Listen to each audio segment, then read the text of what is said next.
Un porte-avions américain à propulsion nucléaire de 120 000 tonnes fait ses débuts.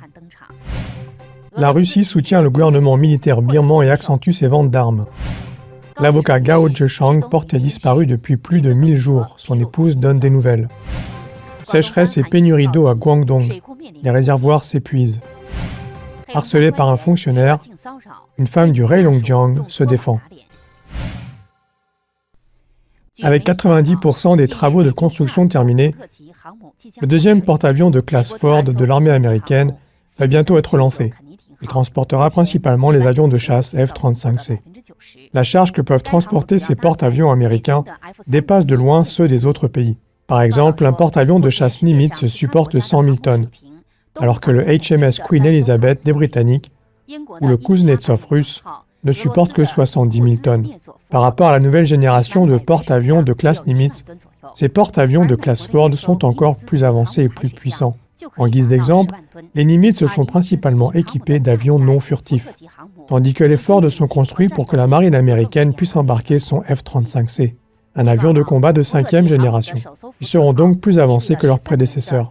Le Ford a été construit en 13 ans et a coûté jusqu'à 13 milliards de dollars, et le coût de son utilisation atteindra des sommes considérables. En guise de comparaison, le Kennedy n'avait pris que 6 ans pour être opérationnel.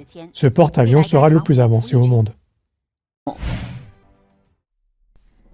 Depuis que l'armée birmane a lancé un coup d'État le 1er février et a renversé le gouvernement démocratiquement élu de Aung San Suu Kyi, les tensions au sein du pays redoublent d'intensité. Selon les analystes, la Russie accélère ses ventes d'armes en direction du chef militaire, le général Min Aung Hlaing, et on s'attend à ce que la Russie profite de ces ventes d'armes pour revoir à la hausse ses ambitions diplomatiques en Asie du Sud-Est. La semaine dernière, le Conseil de sécurité des Nations Unies a demandé la libération d'Aung San Suu Kyi et d'autres détenus militaires. Cependant, en raison de l'opposition des autorités russes et chinoises, le Conseil de sécurité s'est contenté de condamner les violences de l'armée. Le Parti communiste chinois et la Russie sont respectivement premier et deuxième fournisseurs d'armes de la Birmanie et entretiennent des relations avec les forces armées du pays. Selon les données de l'Association d'aide aux prisonniers politiques du pays, les forces de sécurité ont tué plus de 700 manifestants non armés, dont 46 enfants depuis le coup d'État du 1er février. C'est ce que rapporte Reuters le 11 avril.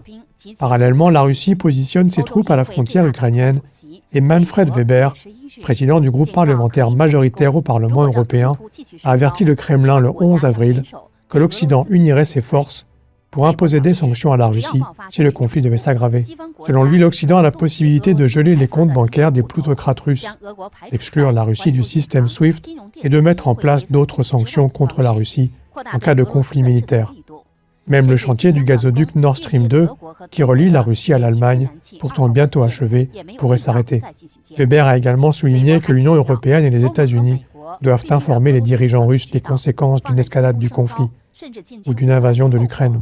Vladimir Poutine doit comprendre qu'il y a un prix à payer pour l'envoi de troupes et que l'ère des sanctions prudentes est terminée, a-t-il précisé.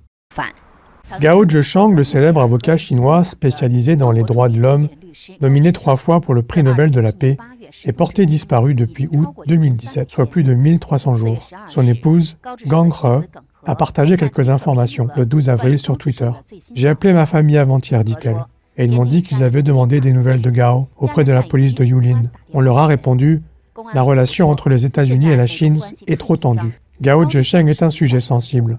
Vous ne pouvez pas le voir. » Gao Zheshang a publié de nombreux dossiers sensibles en Chine pour la défense des droits des groupes opprimés, et il est ainsi considéré comme le symbole de la conscience de la Chine. En août 2006, sa licence d'avocat a été révoquée par les autorités, et depuis lors, il a été kidnappé, torturé, emprisonné plusieurs fois et sous constante surveillance. En 2016, Gao Zheshang avait publié un livre intitulé « 2017, la Chine s'élève », qu'il avait écrit dans le plus grand secret, et qui relate son enlèvement, son emprisonnement par le PCC et les tortures qu'il a subies. Dans ce livre, Gao a prédit également la défaite du PCC. Selon des reportages, Gao Zheshang a écrit aux hauts responsables du PCC à 3 reprises. Dans sa 3e lettre ouverte de 20 000 mots, intitulée « L'acte barbare d'extinction de notre conscience et de notre moralité nationale doit être arrêté immédiatement », Gao Zheshang décrit les tortures, les abus et la mort subie par une vingtaine de pratiquants de Falun Gong. Dans sa lettre, il écrit « Mon cœur tremble quand je mets sur papier les détails des persécutions inhumaines qu'ont subies ces victimes pendant 6 ans. Je révèle la vérité incroyable de cette persécution barbare, qui est le témoignage de la cruauté du gouvernement contre son propre peuple. Aucune langue ni aucun mot ne peut résumer ou reproduire l'impudeur et l'immoralité de notre gouvernement à cet égard. Qui, parmi ceux des Chinois, qui ont encore une conscience, peut rester silencieux face à une telle réalité? Selon les médias, depuis octobre dernier, certaines régions du Guangdong souffrent d'une grave sécheresse. Une femme qui habite près de Shantou a déclaré que la compagnie locale des eaux avait demandé à son comté d'arrêter l'approvisionnement en eau pendant 3 jours, du 7 au 10 avril. Elle a précisé que l'année dernière, à cause de la pénurie, il n'y a pas eu d'eau pendant 5 jours consécutifs. Pour faire face à la crise, elle se levait souvent pendant la nuit pour aller à la pompe et remplir tous les récipients afin que les 7 membres de sa famille ne manquent de rien.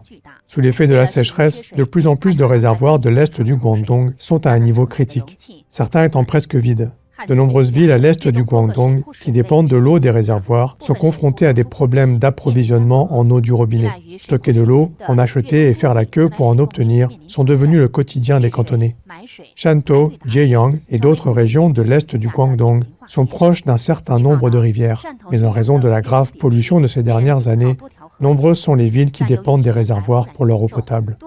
Depuis la seconde moitié de l'année dernière, à cause de la sécheresse continue et en plus de la baisse des eaux des rivières, la capacité des réservoirs environnants est insuffisante, certains réservoirs étant même presque à sec. Chen Meibiao, le responsable de la gestion du réservoir de Wangnei, a déclaré aux médias « C'est la première fois que nous rencontrons une sécheresse aussi grave. Toute la ville de Zhejiang est confrontée à une pénurie d'eau. S'il ne pleut pas, le réservoir local tiendra tout au plus un mois. Les données indiquent qu'à 8 heures, le 8 avril, le niveau d'eau de 10 réservoirs du district de Chaonan n'était plus qu'à 9,2% de leur capacité normale de stockage. Avec la sécheresse persistante, le niveau continue de baisser. Le 11 avril, une vidéo de plus de 14 minutes a été diffusée sur Internet, dans laquelle une jeune Chinoise en colère frappe son supérieur, un fonctionnaire qu'elle accuse de harcèlement sexuel. D'après cette personne, l'agent lui a envoyé de nombreux SMS inappropriés.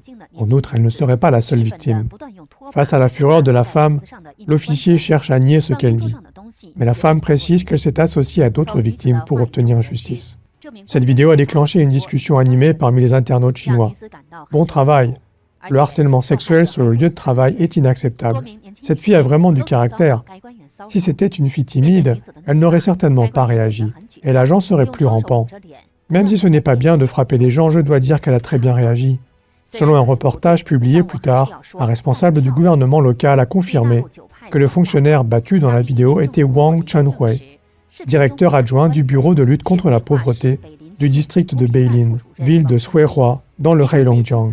La jeune femme en question est membre du centre de services d'emploi du district de Beilin.